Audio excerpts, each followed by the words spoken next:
Location না ঠিক হলে, অ্যাক্টর না নির্বাচন হলে আসলে চিত্রনাট্যের কোনো কার্যকারিতা মানে ওই সঠিক চিত্রনাট্য আমরা নির্ধারণ করতে পারি না। তাদের যোগ্যতা যাচাইয়ের ক্ষেত্রেও ইভেন যে মাপকাঠিগুলো আসলে যোগ্যতার ভিত্তি নির্ধারণ করার জন্য ব্যবহার করা উচিত, সেই ধরনের ভিত্তিগুলো আসলে ব্যবহৃত হচ্ছে না। তো নির্বাচনের ক্ষেত্রে আমার কিছু বিষয়ে আমরা সহজেই দেখতে পাই, যেমন চলচ্চিত্র সংশ্লিষ্ট ব্যক্তিবর্গের মানে আমরা অনেকদিন ধরে আসলে বিভিন্নভাবে দাবি জানায় আসতেছি বিভিন্ন সংগঠন এবং ব্যক্তি উদ্যোগ থেকে, যে নির্বাচক কারা হবেন, এই দুইটি কমিটি বা দুইটা কমিটির আদৌ দরকার আছে কিনা, কয়টা কমিটি হওয়া উচিত। আর কাইম ভাই যেটা বললেন যে আবেদনের ক্ষেত্রটা, যে আবেদনের কারণ এখানে প্রযোজককে আবেদন করতে বলা হচ্ছে, সম্ভবত আমরা ধরে নিচ্ছি যে প্রযোজকই আসলে ছবিটা ডিস্ট্রিবিউটর হবেন, মানে তার দায়িত্বে ছবিটা ডিস্ট্রিবিউট করবেন, এরকম একটা বিষয়। কিন্তু ছবিটা যদি নির্মাণকালীন পর্যবেক্ষণ না করা হয়, যেটা বেশিরভাগ অনুদান প্রক্রিয়াতে আসলে আমরা দেখতে পাই, যে গ্র্যান্ড সিস্টেমে প্রথমত তো আবেদনের প্রক্রিয়া, যেটা কাইম ভাই সাজেস্ট করলেন যে হ্যাঁ এটা একদমই ঠিক, কারণ আমিও দু একটা আরো দেশি বিদেশি এই ধরনের প্রতিযোগী প্ল্যাটফর্মের সাথে যুক্ত ছিলাম, প্রতিযোগিতামূলক, এবং সেখানে আমি দেখছি যে আবেদনের প্রক্রিয়াটা খুবই সিম্পল। আপনি যদি গোয়া ফিল্ম বাজারে অ্যাপ্লাই করেন অথবা বুসান ফিল্ম মার্কেটে অ্যাপ্লাই করেন, যেখানে আমাদের বাংলাদেশি ফিল্ম মেকাররা অবরোহ করছে এবং তারা নির্বাচিত হচ্ছে, এবছর 2 জন বুসান ফিল্ম মার্কেটে ফিচার ফিল্ম নিয়ে যাচ্ছেন।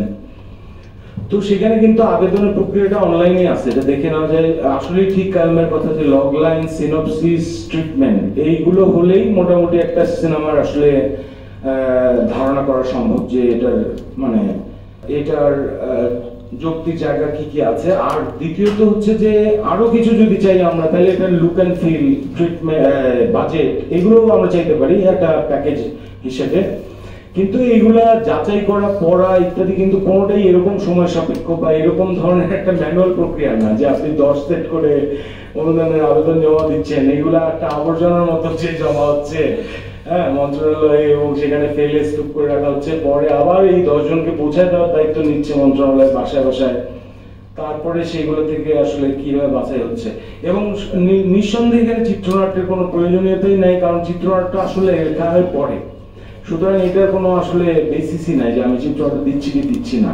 হ্যাঁ, কারণ আমার লোকেশন না ঠিক হলে, অ্যাক্টর না নির্বাচন হলে আসলে চিত্রনাট্যের কোনো কার্যকারিতা মানে ওই সঠিক চিত্রনাট্য আমরা নির্ধারণ করতে পারি না, হ্যাঁ, বা ফাইনাল প্রি প্রোডাকশন না করা পর্যন্ত। আমরা তো মনে হয় কাস্ট এন্ড ক্রু পর্যন্ত জানতে, কাস্ট এন্ড ক্রু সম্মতি পর্যন্ত যাওয়া হচ্ছে। হ্যাঁ, একটা অদ্ভুত ধরনের নতুন নতুন বিষয় যেগুলো যুক্ত হচ্ছে সেগুলো খুবই ফানি এবং মানে অদ্ভুত ধরনের।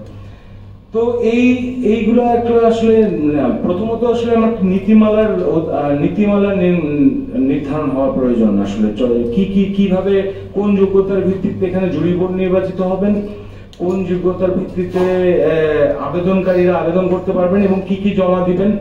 হ্যাঁ, এবং অবশ্যই অনলাইনে, কারণ অনলাইনটা হচ্ছে নট নেসেসারিলি যে অনলাইনটা সবার সামনে সম্মুখে ওপেন করে দেওয়া হবে। হ্যাঁ, এটা একটা সহজতর প্রক্রিয়া, বা যিনি আবেদন করছেন তার জন্য একটা মানে এটা এই সময় এসে যদি আমি বলি 10 সেট প্রিন্টেড কপি নিয়ে জমা দাও, এটা একটা হাস্যকর। প্রত্যেককে আমরা দেখি যে নীলক্ষেতে যে দৌড়াদৌড়ি করছেন, মানে যে দিন তিনি জমা দেবেন তার 2 দিন আগে থেকে। হ্যাঁ, তো এইগুলো খুবই একটা অবাঞ্ছিত এবং অপ্রয়োজনীয় প্রক্রিয়া।